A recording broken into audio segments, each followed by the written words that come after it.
All right, so we are live. I'm going to pop this link over on, well, first I'm going to make sure it's actually live. Yep. It says it's live. Okay, perfect. Yeah, I just always check the YouTube. Let's see. And live with Dania.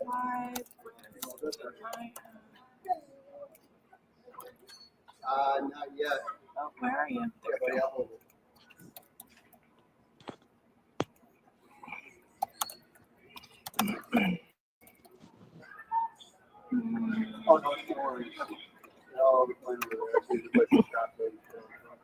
All right.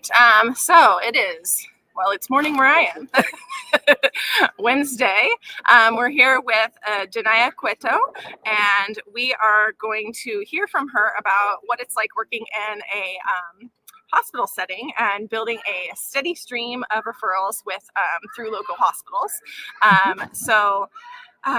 We'll just use the first few minutes while people are hopefully joining the live to talk about some monthly news. We have competitions coming up, so time to start prepping for that. You can watch, there's a lot of APMPI resources on the main page and then through the Facebook page as well. You can look for those.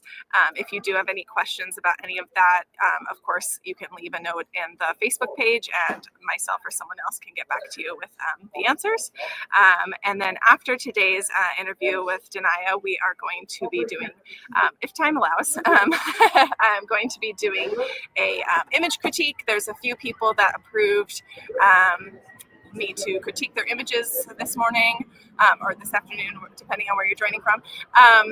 And I'll get to those if I have time, but if you want to pop a few more in either to the Feedback Friday post or to the February featured post and just put that you're okay with them getting critiqued, then if I see those pop up, I can do that as well. On to Dania. She has been capturing memories in the genre of wedding, boudoir, maternity, birth, and newborn through the 1 year and cake smash photography for 13 years. That's a long time. With a deep passion for newborns, she originally pursued a college education in nursing with the goal of specializing in obstetrics. However, life took a different path, leading her to a fulfilling career in photography. As a stay-at-home mom homeschooling her 4 children, Dania realized that while she couldn't have babies forever, she could preserve their earliest moments for others. This inspired her transition from wedding photography to newborn photography, prompting her to pursue extensive training in newborn safety and posing to ensure every little one is handled with the utmost care. I love that so much. Dania feels honored to capture these fleeting moments, knowing that the images she creates become cherished keepsakes for families. These photographs serve as a tangible link to the past, allowing parents to reminisce about the sights, sounds, and emotions of welcoming their newest addition. More than just pictures, they document a profound love and become treasured heirlooms, shared and passed down for generations to come. That's so awesome. I love that so much. There's a couple links to Dania's work. I will share those on the Facebook page when the interview is over. And yeah, is there anything that you want to add? No, I don't think so. That bio pretty much says everything.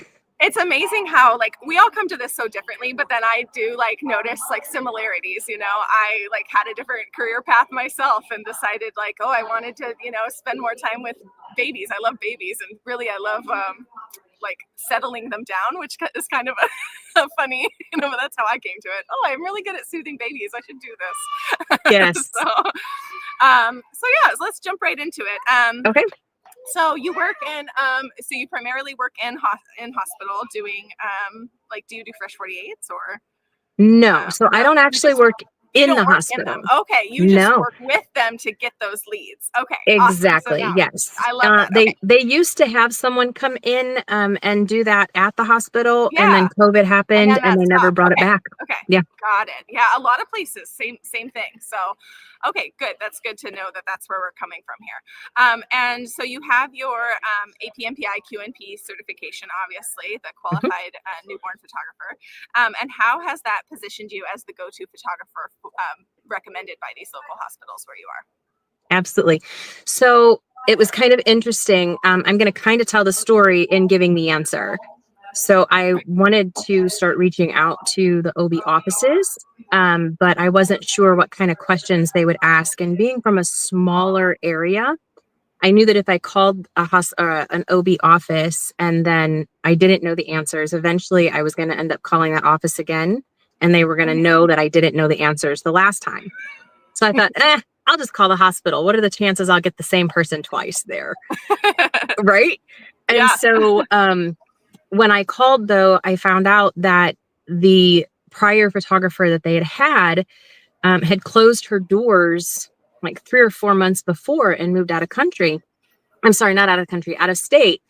And I was unaware that this particular photographer, who was somewhat bigger in our area, had actually done that. I'm going, no, there's no way. I went back and checked, and sure enough, she had closed her doors.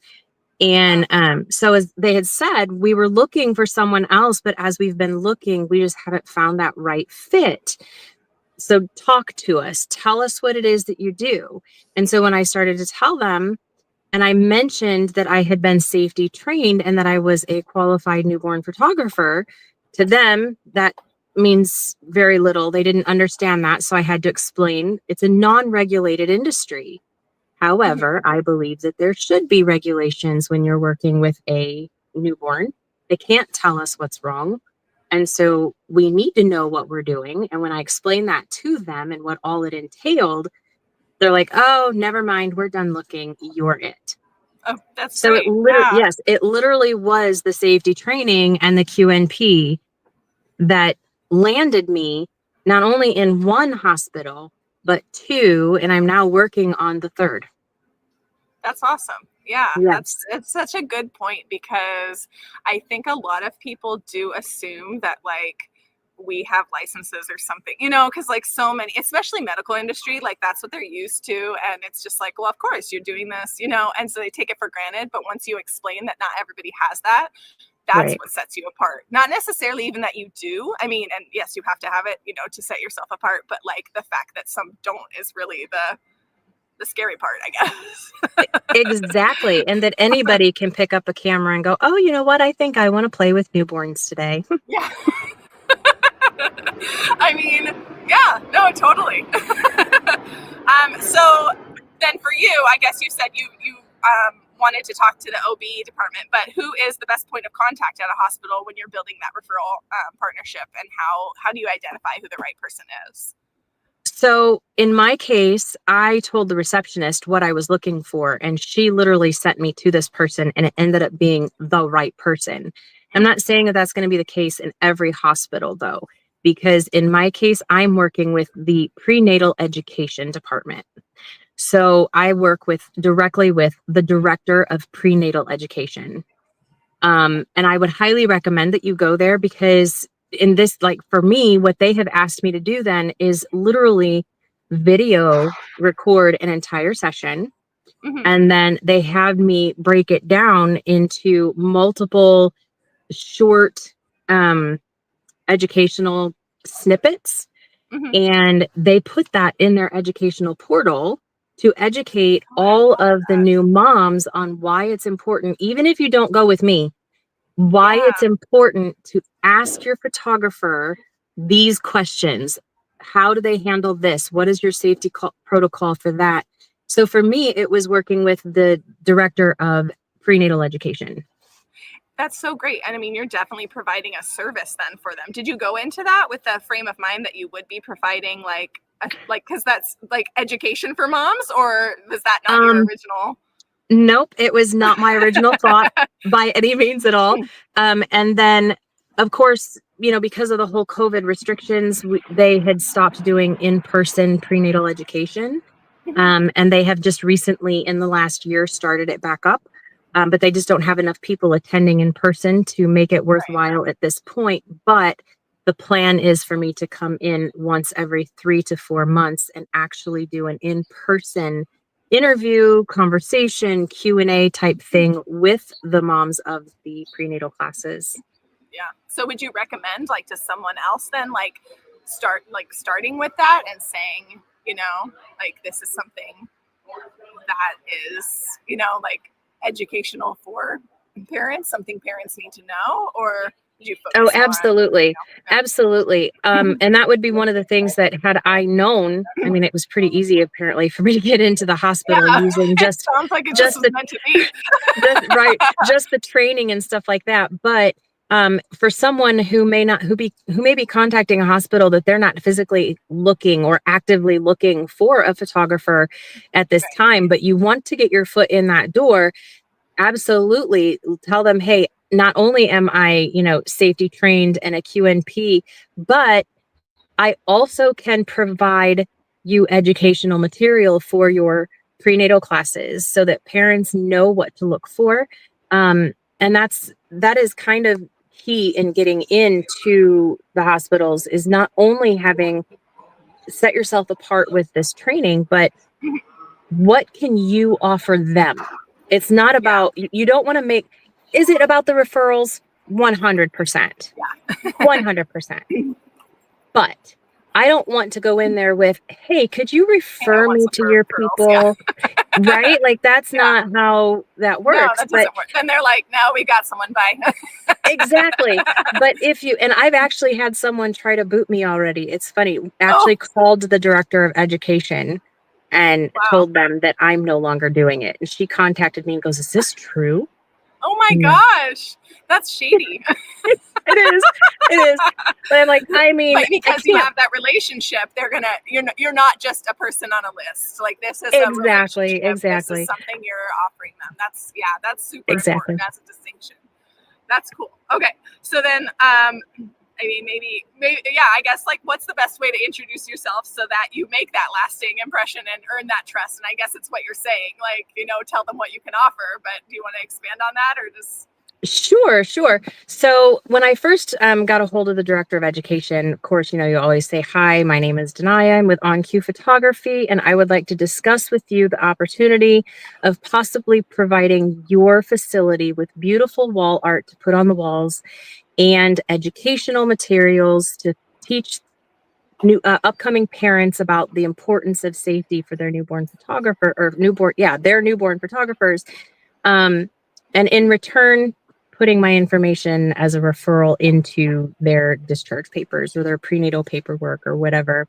And in this case, they actually put them in both. So because they do the prenatal, they give them a prenatal pamphlet and then they also give them a newborn pamphlet. So they see me twice at the hospital and then all Are along you the having walls. this conversation on the phone or are you? Yeah. Okay. I did.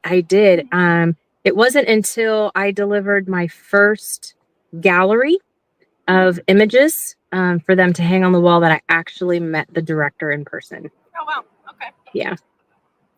But I think that had a lot to do with the fact that it was during COVID. Right.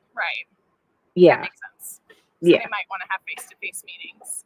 Exactly. Personally, I always, wonder about people's time and like, how do you get people's time? Because, everybody's got a busy job. And so, how do you get in front of them? How do you get that phone call? And it's just like talking to the right people and selling yourself basically. Right. Exactly. And it really is a sale. And you have to sound confident, but you also have to sound and professional, but also have to sound very giving, Authentic, service related. Yeah. Mm-hmm. Yes. Yeah. That's good. So, and then what key information and materials should you provide to the hospital, to those decision makers to strengthen your case? I do things a little bit differently. And when I say a little bit differently, what I mean by that is, so not only do I provide them with the trifold brochure, which I'm getting ready to switch over to a rack card, just because I switch it up so many times that it's just, I'm going to be honest, it's cheaper, but they don't care. It's got the same information on it. And so I'm going to go to a rack card, but for the last 4 years, I've been doing trifold brochures. But inside that trifold brochure is what I refer to as a gift card. It really isn't a gift card. It is, in fact, a coupon card. Nice. And so what they do then on the back of that card, it literally says that this is a gift card from that hospital towards my services. So it looks like the hospital is giving them a $75 gift card. It's coming from me. Yeah. But that discounted price, the hospital is getting the good marketing and rapport with the patient, which becomes my client, because they've given them something of value. They didn't just deliver their child, but as a gift, they gave them something of value. And so that creates a really good community relationship there between the patient and the hospital. Excellent. No, that makes sense. I've seen that, before, and that's like, yeah, it gets them. They want to contact you too because they're like, ooh, who doesn't like a discount? But then it's going toward your obviously larger, services. Exactly. They can't walk in the door and spend $75 and be done, right? Right. No. So my session fees aren't really all that high because I am IPS. So that's all stuff that I talk with the client before they actually book. So they just know that whatever my session fee is, they're going to get $75 off of it. Does the hospital know your your process as far as once the client comes in, or is that something that they have never asked me? Okay. Yeah, I don't think they really care one way or the other, if you're IPS or digital or to them it's a working relationship between us, and they're I not have my speaking business about your services. They're simply giving hey, contact this person and she'll tell you all about it. Exactly. And then of course all of the galleries that are hanging up all over the OB ward. Yeah. Again, this is her work. It speaks for itself. Exactly. That's great. So then what types of requests or expectations should you anticipate once you're on the hospital's recommended photographer list? Oh, that one's a tough one. What kind of things would you expect that they would ask? Okay. I don't know if not everybody out there is going to have the non-for-profit Now I Lay Me Down to Sleep program in their area. And that is one thing that we used to have here, and I did volunteer for them, but the hospitals wouldn't know that because the turnover has been so huge since I did that there's no one there that I would have known. But because there's no one here now that does it, that is one thing that they do ask me to do periodically. When a patient requests it, they will reach out to me. So that is one thing that you kind of have to be prepared for. And if it's something that you don't think that you can do, or if you have never had training to do something like that, I would not recommend that you just say yes. Be honest with them. Let them know that this is just not something that you can do.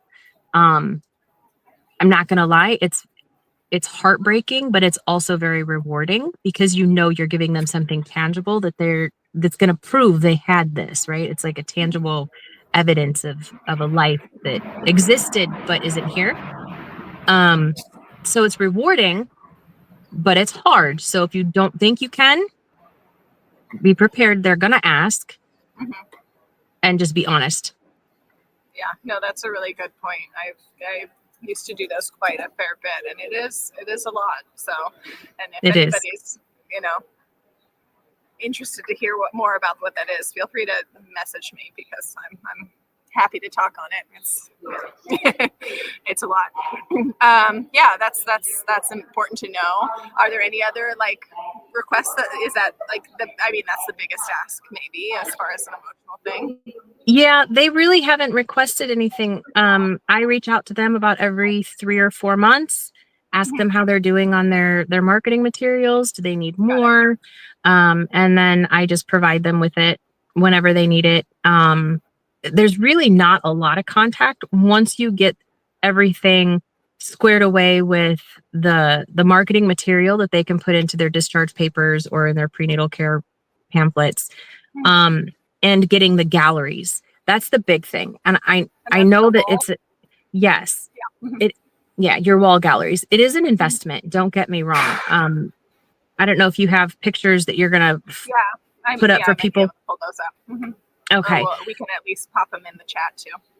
Okay. Well, before you do that, let me say that was not my best work, and they will not let They will not let me replace them. I have asked Oh. 4 times. I'm like, could I please send you But some new it's a whole artwork? process. No, I'm familiar. I have my artwork up in a few places, and it's like such a task to get it approved.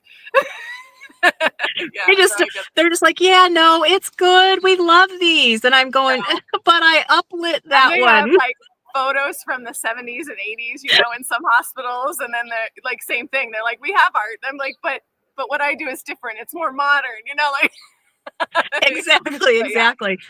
But no, once I got all the marketing material to them and I had delivered all of the galleries, there really isn't a lot of communication between us. It's just checking in every 3 or 4 months just to see where they're at and if they need more. Cool. And that's based off of, I based that month time frame off of how many births they have. So like I said, we're a small area. So the one hospital only has about 1,200 a year, and the other one doubles that. And so I literally just said, okay, divide that in by quarters as an average. And that's how many brochures I need to have per quarter. But it allows me then to constantly give them a marketing material that I update with new photos. Yeah. No, that makes a lot of sense, because then that's what they're looking at. Yeah, they've seen the photos on the wall, but this is the take home, so that's more memorable. So don't stress too much about the photos on the wall, because they probably think they're great too. They probably do, because I have had people call me while their wife is in labor and go, I just saw your images on the wall, which means they haven't discharged yet, so they haven't got the pamphlet. And they're like, these are amazing. Can we book with you? And I'm going, sure. And I'm thinking, you got that from the wall? Wow. Yeah, no, that's it's amazing. But you know, they're not in this like world that we're in with like the fine-tune tweaking and learn, you know, like that's just cute baby. That's great. Exactly. Do you have like a plaque or something next to the photo so that they know they're yours? Like you're saying they haven't seen the pamphlet at that point. Good question, because I was going to get like so that way, if they ever wanted to stop working with me, or and they had me pick up the galleries or whatever, I could just peel it off. I was going to put all of my information on like a vinyl transparent sticker in the corner, kind of like a watermark, but they didn't want that. One hospital actually went and purchased wood lasered plaques to hang around each gallery with all of my information on it. So they invested, which was nice. Oh, wow. That's interesting. The other hospital did want the vinyl in the corner as a watermark. So yeah, it just depended on the hospital. Okay, cool. And then the last question I have here is, how can you build a strong long-term working relationship with a hospital once you've been accepted as their recommended photographer? I guess, like, how do you keep in touch? I mean, you're bringing materials, but like, is there anything else that you do to solidify? You know, I probably should. I hadn't even thought about that until you asked. So I'm probably going to add them to my Christmas gift list this year, because that probably is something I should do. I do, even though I'm not checking in for like marketing materials, I do periodically just email the director of both of them and say, hey, how's things going? Everyone doing okay? How is the family? Everyone well, especially during this time of year?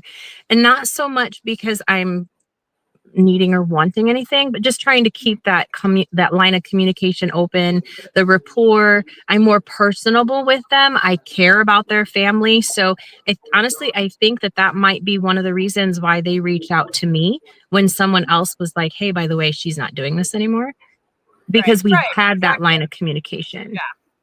Yeah. Like I said, you're not just a name on a list. You're having those touch points are important. You don't get forgotten about. You let them know you're not forgetting about them. You're still here for them. And so exactly. Yeah. And I don't have a set time that I do that. Just whenever it happens to come in my head, I'm like, I haven't heard from Jennifer today. I think I'll send her an email. Yeah. And you just do that authentically. And, you know, I know with my clients, you know, there's all these suggestions about like, oh, you can touch points at like different times. And for example, like holidays, of course, but then they are getting an influx of a lot of other like marketing emails and stuff at that time. So I like to personally, like, if I see I don't know, there was one time this onesie that popped up at Target, a little baby onesie that had like constellations and stuff, and the little baby's name was Nova, and I was like, oh, she might like this, so I just like texted her like, look what I just saw, like things like that, like, oh, I thought of you. And that's just one example, but like checking in, seeing how they're doing, asking about their family, those are all super, super fine points, and what sets it up as a relationship more than just like a transaction. Yeah. Exactly. Which is important, especially and not that it isn't important when you are digital only, but especially when you are what is considered a luxury photographer. And in my case, I am considered a luxury photographer. So it's one of those things where it's like, I have to keep that communication open, because if I don't, they're going to move on. Yeah. Especially if somebody comes back and goes, oh my gosh, yeah, her session fee was only $390, but then I had to buy 15 images and I paid over $2,000 for them, right? They're like, if I don't have that communication with the hospital, then they're going, what? Yeah. But if I have that, they're I going, asked about, do they know your system? Because I could see that as being surprising to some people. Yes. I'm sure you prep the client, they know before they book, whatever, all that. And so they'll book if they want, and it's still a service. But then when it's back to the people that are like, oh, so and they hear from one person was unhappy, right? Like one person, that's all it takes. And that's all it takes. Yeah. That is all it takes. But even if they don't book with you. Exactly. Right. And so, yeah, just having that line of communication, it does, because then at that point, they're not just going to write me off because my prices are too high. Instead, they're going to be like, well, but what did you get for that service? Yeah. And then they know you, and they're like, well, we're getting, obviously they're getting something, and, it's a relationship. They like you. I mean, that's exactly. People by people. Yep. Okay, well, cool. Is there anything else that you want to add before I change gears and do some image critique? I don't think so, but if anybody has any questions specifically that I didn't address, or if you can think of something else, they can always reach out to me too. I'm pretty much an open book, so I don't mind answering questions. Awesome. Yeah. And then is it okay if I share those hospital display photos with your little caveat that this was like your first go? Absolutely, you may. But yes, that disclaimer must be in there. We all start somewhere. That's true. I think it's great though, because I think a lot of times what we see when people are like selling this as a concept, like that's what you're doing, right? You see like what you're doing now, how many years into it, and like this is my gallery display now, and it's perfect and beautiful and what have you, and but you started somewhere else. And so knowing that you can start wherever you are, like whatever images you have, like that is, like just start. Exactly. You don't have to have perfection in order to get the relationship with the hospital. And that's key. They're not looking for perfection. They're looking for someone who can capture these moments, and parents are going to love the moments that are captured no matter what, but they want the hospitals specifically are going to want someone who's safe. Yeah, no, that's awesome. I've learned so much from this. This is so great. It's just something that's been on the back of my mind. I used to work hospital setting doing the in-hospital photos for another company. I did that for 6 years, and really like that would have been a good jumping off point. Like they knew me, but there was a whole like conflict of interest and like non-compete and all this, but right. Yeah, like I had that, like once people get to know you and like you, and like in my case they saw how I was with the babies, like this is all like giving them videos like you said, that's all showing like you're a true professional, and that sets you apart from so many people with cameras. Exactly. So excellent. Thank you so much. You're welcome. So I'm going to share my screen. You can stay here if you want to listen. You can chime into the critiques as well. I don't think we have very many. I have to board my flight in 10 minutes. So we're going to do this quick. All right. Sounds good. Let's go. Let's see. Window. Type. Well, no. Oh, cancel. Hold on. Sent. Share screen. Okay, so you can see the Facebook group, yeah? Yep. And okay. So where are we? Okay, so a couple people in here did give some permission to share. I think Katie and Priscilla. So I'll pull up. Okay, this one caught my eye yesterday when it was shared on, I think, Instagram. Aww. This is okay. So first of all, I just gotta say, Mom's expression is the best. It's perfection. So that is such a great moment to capture. This is obviously a lifestyle photo, and I love the expression because that's really a moment in time that they're gonna love this photo. I love the focus on baby's head, seeing all that hair. I know we can't see his or her face, but that's obviously okay. Mom and Dad are looking at them and just in awe. So wonderful. The one thing that stood out to me, and it's not as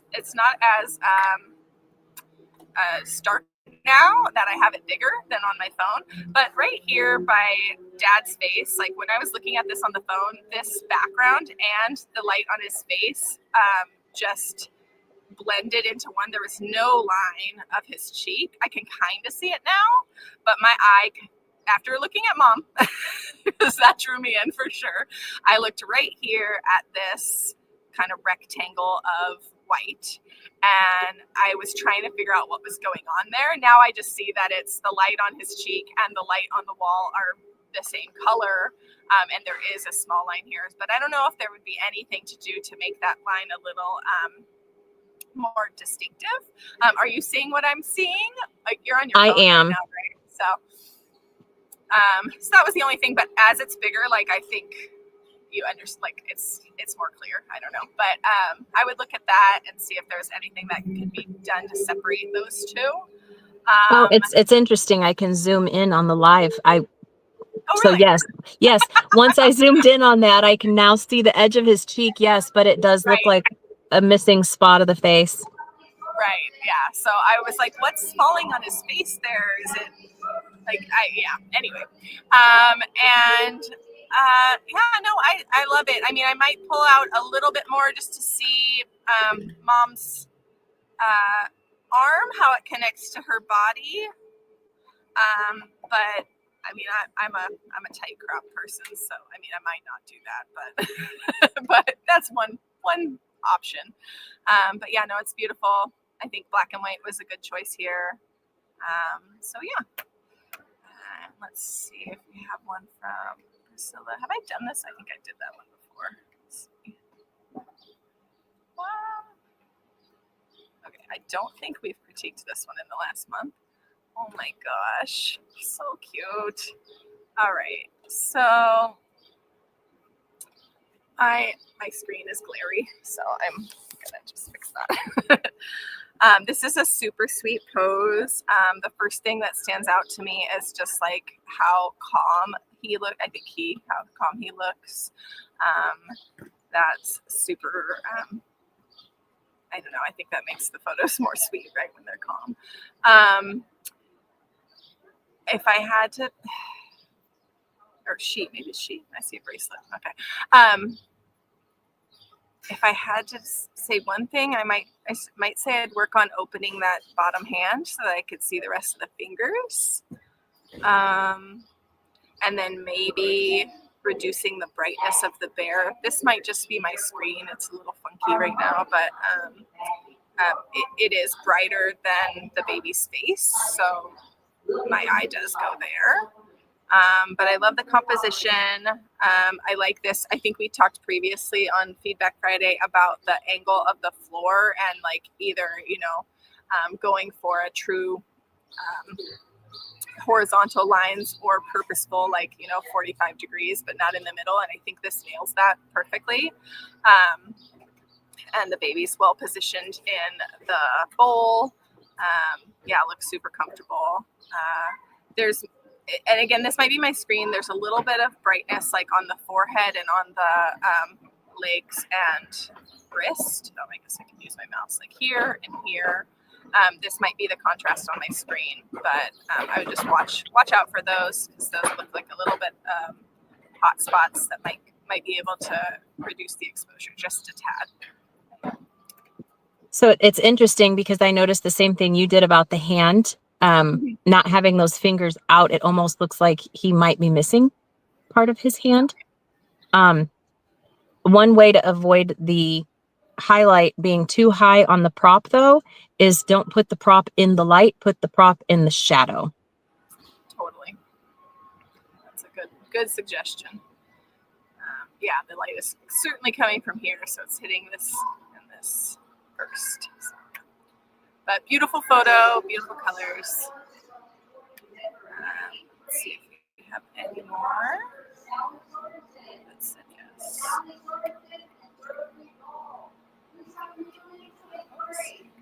This one.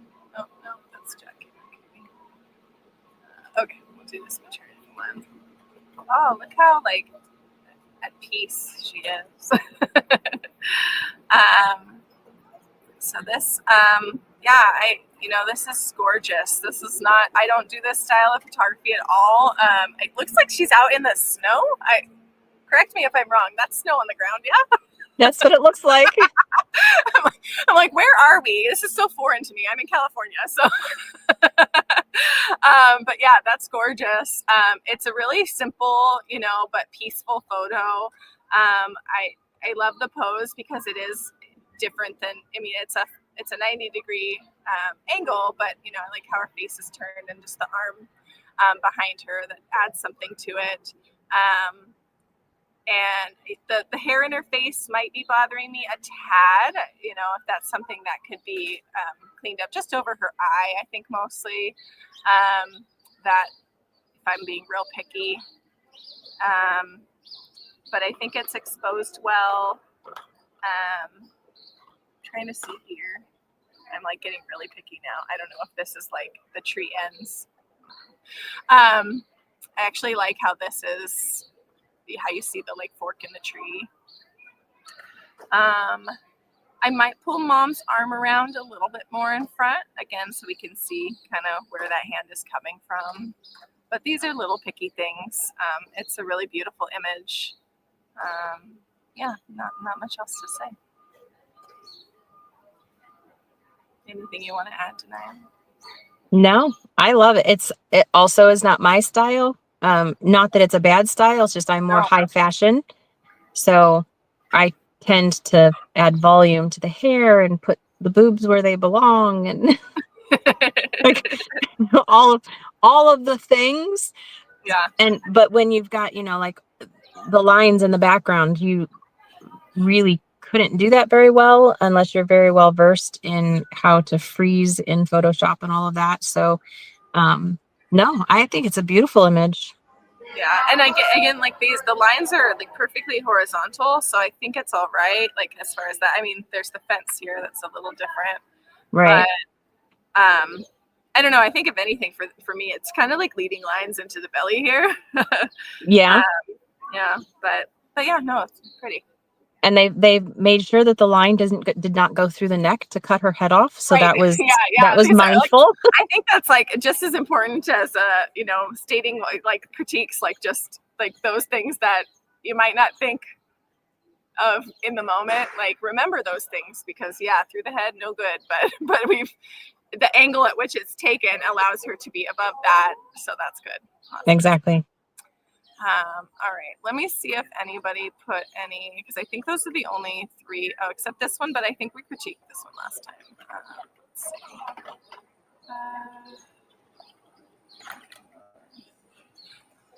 Bear with me here.